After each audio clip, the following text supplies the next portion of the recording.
আজ ঢাকা চট্টগ্রাম মহাসড়কের কুমিল্লা অংশে দীর্ঘ যানজট, চরম ভোগান্তিতে যাত্রী চালক। সিলেটে 6 মাসে দুর্ঘটনায় প্রাণ গেছে 117 জনের।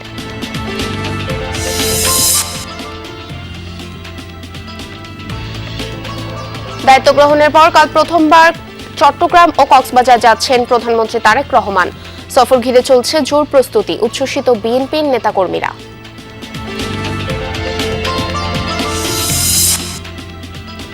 কুড়িগ্রামে ধান সংগ্রহ কার্যক্রমে অনিয়মের অভিযোগ, কৃষকের বদলে গুদামের শস্য দিয়ে লাখ লাখ টাকা হাতিয়ে নিচ্ছে সংঘবদ্ধ সিন্ডিকেট।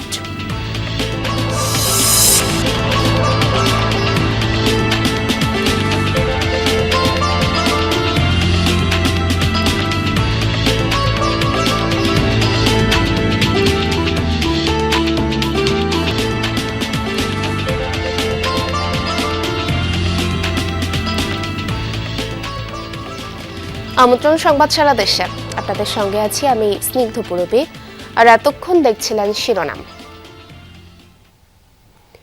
ঢাকা চট্টগ্রাম মহাসড়কের কুমিল্লা অংশের আমতলী আলেখা চর থেকে কোটবাড়ি 6 কিলোমিটার দীর্ঘ যানজটের সৃষ্টি হয়েছে। চরম ভোগান্তিতে যাত্রী ও চালকরা।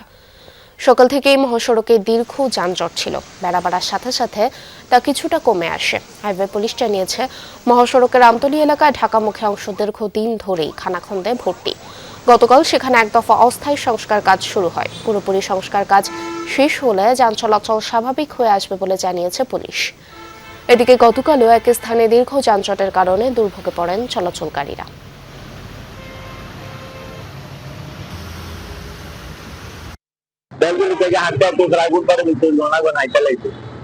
আবার যাবো এন্টারমেন্ট গাড়ি দোকায় পেয়েছি না। কালকে জ্যাম ছিল, কালকে গাড়ি থাকতে যাচ্ছিলাম চট্টগ্রাম, আসি নাই।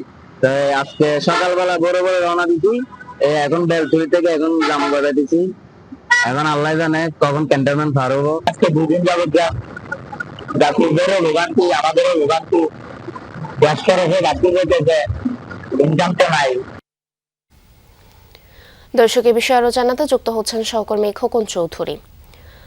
খোকন, এই যে দীর্ঘ যানজট, এর ব্যাপারে আমরা গতকালকেও আপনার থেকে জানছিলাম। তো গতকালকের তুলনায় আজকের এই যানজট কি কিছুটা কমেছে নাকি পূর্বের তুলনায় আরো বৃদ্ধি পেয়েছে? এবং এই যে জনগণের যে ভোগান্তি, এটি কি সহসায় লাঘবের কোনো সম্ভাবনা রয়েছে কিনা? গাড়ির চালকেরা এবং পুলিশের ব্যাপারে কি বলছে?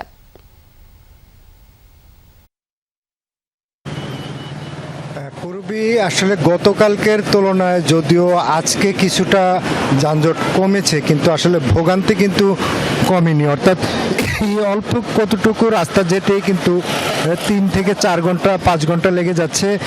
অর্থাৎ কিছু কিছু যানবাহন ছাড়া হয়, কিছু কিছু যানবাহন জমে থাকে। এইভাবে জমতেই কিন্তু সকাল থেকে 12 কিলোমিটার, এখন অন্তত 8 কিলোমিটারের মতো যানজট কিন্তু বর্তমান অবস্থায় রয়েছে। আমি এখন যে জায়গাটিতে রয়েছে এটি কুমিল্লা আদর্শ সদর উপজেলার ঝাগরজুলি এলাকায়। এইখানে কিন্তু পুলিশ, এখানে একটি ইউটার্ন আছে, এই ইউটার্ন দিয়ে উল্টো পথে কিন্তু আসলে গাড়ি চলাচলের চেষ্টা করে সেইগুলো থামাতে গিয়ে পুলিশের কিন্তু আসলে বেশ হিমশিম খেতে হচ্ছে।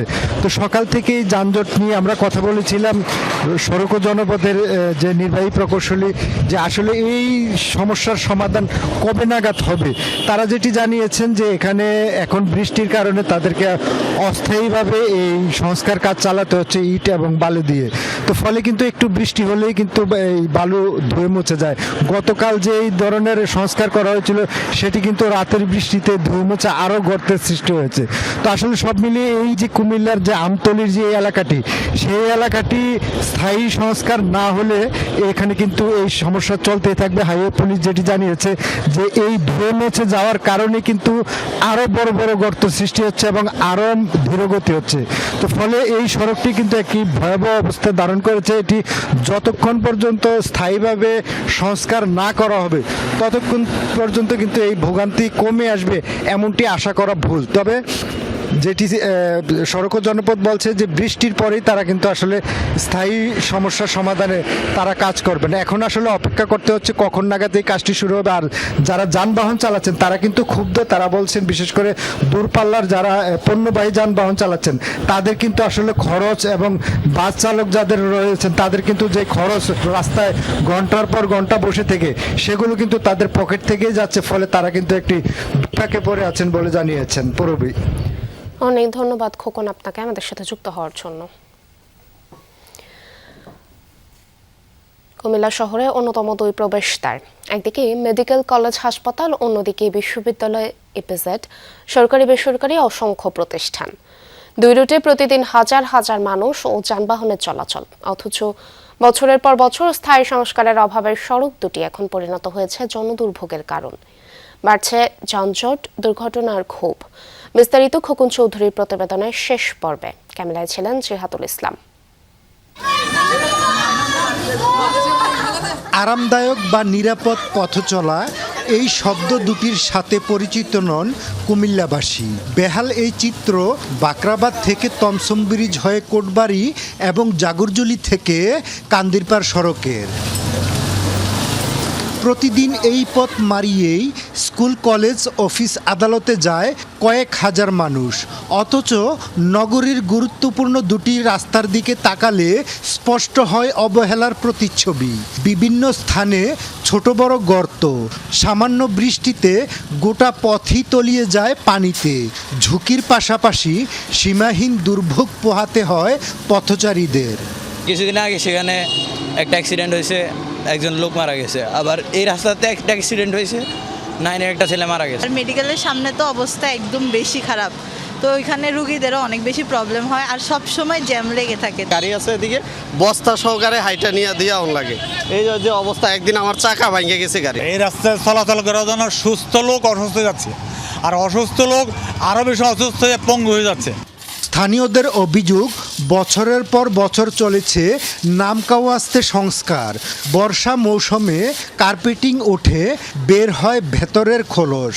মেরামতের নামে অর্থ খরচ হলেও না হচ্ছে কাজের কাজ, কমছে না ভোগান্তি। যেদিন রাস্তার কাম করছে সেদিনকে আবার মনে করার পরের দিন আবার বৃষ্টি হয়ে আবার হয়ে গেছে গিয়া, এই এমনি কাম করে কোনো লাভ নাই। কিছুদিন পরে পরে তাদের সিএমবির গাড়ি নিয়ে এসে কিছু পুরাতন আদলা, টোকাই আদলা কোনো কন্ট্রাক্টর থেকে মানে খুঁজে আনছে, এমন দেখা যায় মানে এটি ভিক্ষা করে নিয়ে আদলার মতন লাগে। কদিন পর পর করে ইট বালু এনে দিয়ে এগুলো নিয়ে এগুলো দিয়ে টাকা লোটপাট করে নেয়। এগুলো মানে এগুলো কিন্তু কাজে আসতেছে না। এসব বিষয়ে জানতে চাইলে এড়িয়ে যান সড়ক ও জনপথ বিভাগের নির্বাহী প্রকৌশলী। এমন অসহযোগিতায় ক্ষোভ জানিয়েছেন সচেতন নাগরিকরা। আমার তথ্য সময় কথা বলতে পারেন একমাত্র পলিটিক্যাল প্রধান যিনি মন্ত্রী, যিনি পাবলিক রিপ্রেজেন্টেটিভ। এটা যারা জনপ্রতিনিধি আপনাকে আমি বলতেছি, তার মানে কি নাকি যে আমি আপনাকে 60 টাকা দিব না? আমি না না এত কিছু বলো। আমি আপনাকে একটা আইনের কথা বলছি, আপনাদের এই জিনিসগুলো জানা দরকার, আপনাদের এই জিনিসগুলো জানা দরকার, বুঝতে পারছেন? রেশারেশিতে না যেয়ে জনগণের টাকা, সরকারের টাকা, সরকারের কাজে, উন্নয়নের কাজে সেটা ব্যাঘাত না ঘটিয়ে দ্রুত সম্ভব উন্নয়নটা করুন, আপনাদের মুখটা বাঁচবে। জনগণের প্রত্যাশা অস্থায়ী সংস্কার নয়, টেকসই সমাধান। কারণ কুমিল্লার এসব গুরুত্বপূর্ণ সড়কের উপর নির্ভর করে চিকিৎসা, স্বাস্থ্য, শিক্ষা ও পর্যটনের গুরুত্বপূর্ণ যোগাযোগ ব্যবস্থা এবং স্থানীয় অর্থনীতির চাকাও। তাই ক্ষুব্ধ মানুষের এখন দেখার বিষয় সরকারের প্রতিশ্রুত সংস্কার বাস্তবায়ন এখন কতটা বাস্তবে রূপ নেয়। খোকন চৌধুরী, যমুনা নিউজ, কুমিল্লা। নাটোর ও কিশোরগঞ্জে সড়ক দুর্ঘটনায় 5 জন নিহত হয়েছে, আহত হয়েছেন অন্তত 6 জন। সকালে নাটোরে গুরুদাসপুরে বাসের ধাক্কায় নসিমানে থাকা 3 জন নিহত হন। মুনপাড়া হাটিকুমরুল মহাসড়কের নয়া বাজারে ঘটনা ঘটে। পুলিশ জানায়, ঢাকা থেকে রাজশাহীগামী একটি বাস বিপরীত দিক থেকে আসা নসিমানটিকে ধাক্কা দিলে ঘটনাস্থলেই নিহত হন একজন। আহতদের উদ্ধার করে হাসপাতালে নিলে চিকিৎসাধীন অবস্থায় মৃত্যু হয় আরও 2 জনের। এছাড়া আহত 3 জনকে রাজশাহী মেডিকেল কলেজ হাসপাতালে পাঠানো হয়েছে।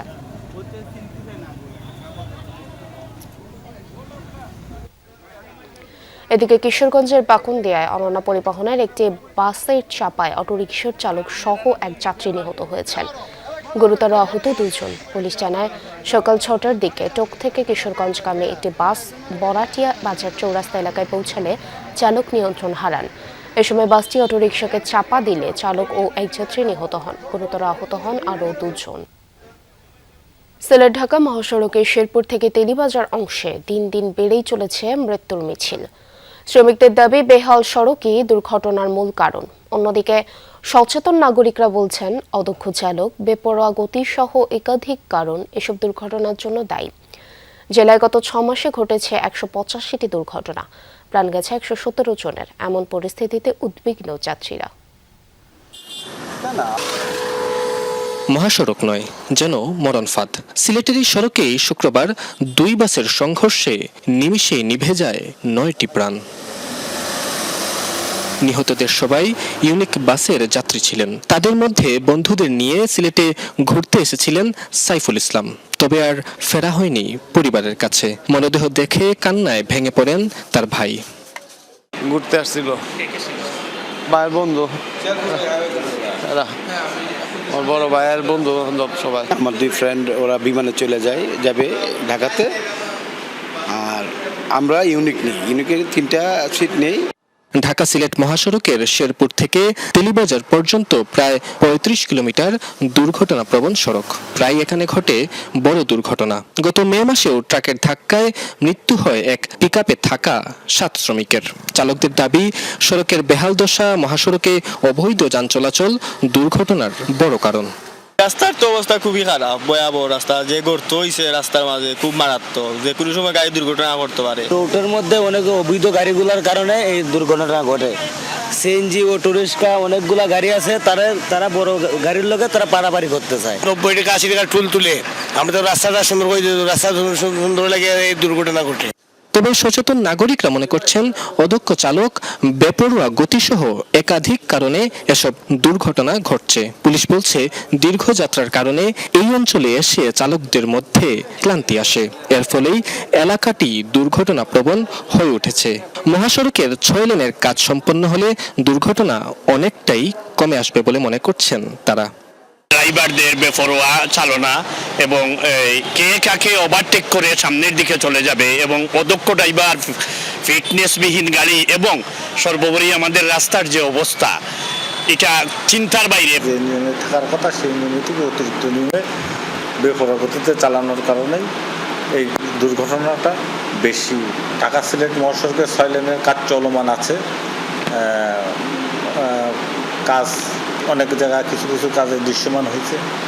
এখন এইটে 6 লেনের কাজটা হইলে সড়ক দুর্ঘটনাটা অনেকটাই হ্রাস পাবে। সড়কে নতুন করে আর কোনো প্রাণ না ঝরুক, এমনই প্রত্যাশা সবার। নাবিল হোসেন, যমুনা নিউজ, সিলেট। নির্বাচনে জয়ী হয়ে দায়িত্ব গ্রহণের পর প্রথমবার বন্দরনগরী চট্টগ্রামে যাচ্ছেন প্রধানমন্ত্রী তারেক রহমান। কক্সবাজার ও চট্টগ্রাম সফর ঘিরে চলছে জোর প্রস্তুতি। সর্বত্র সাজ রব। প্রধানমন্ত্রীর আগমনে উচ্ছ্বসিত বিএনপি নেতাকর্মীরা। 2 জেলায় 4টে স্থানে পৃথক কর্মসূচি সফল করতে দিন-রাত চলছে কর্মতৎপরতা। রোববার সকালে কক্সবাজারের মহেশখালীতে মাতারবাড়ি গভীর সমুদ্র বন্দর, কয়লাভিত্তিক বিদ্যুৎ কেন্দ্র ও সমন্বিত উন্নয়ন কর্তৃপক্ষের কার্যক্রম পরিদর্শন শেষে চট্টগ্রাম আসবেন প্রধানমন্ত্রী তারেক রহমান। সফরকে ঘিরে বাঁশখালী, হাটহাজারী ও ফটিকছড়িতে চলছে শেষ মুহূর্তের প্রস্তুতি। ফটিকছড়িতে জনসভাস্থলে তৈরি হচ্ছে সুবিশাল মঞ্চ, হেলিপ্যাড। চলছে সাজসজ্জা ও আনুষঙ্গিক কাজ।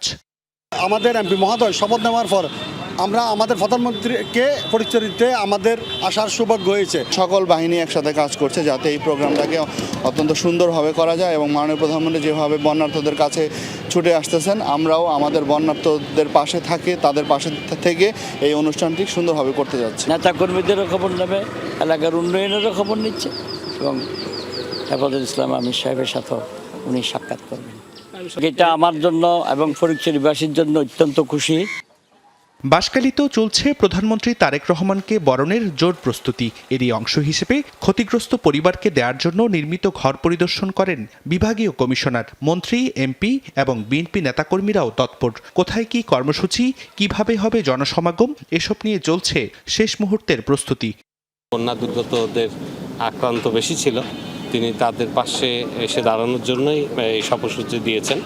এখানে তিনি 100 জন ব্যক্তিকে তাদের গৃহ মেরামত করার জন্য প্রতিশ্রুতি দিয়েছেন। চট্টগ্রামের 3 জেলা, চট্টগ্রাম মহানগর, চট্টগ্রাম উত্তর এবং দক্ষিণের একেবারে উপজেলা পর্যন্ত নেতৃবৃন্দের সাথে, বিএনপি এবং অঙ্গ সহযোগী সংগঠনের নেতৃবৃন্দের সাথে উনি ওপেন হাউস মত বিনিময় করবেন। আমি মনে করি বাংলাদেশের রাজনীতিতে এবং গণতান্ত্রিক চর্চায় এটি অত্যন্ত বিরল একটি পদক্ষেপ এবং নতুন একটি পদক্ষেপ।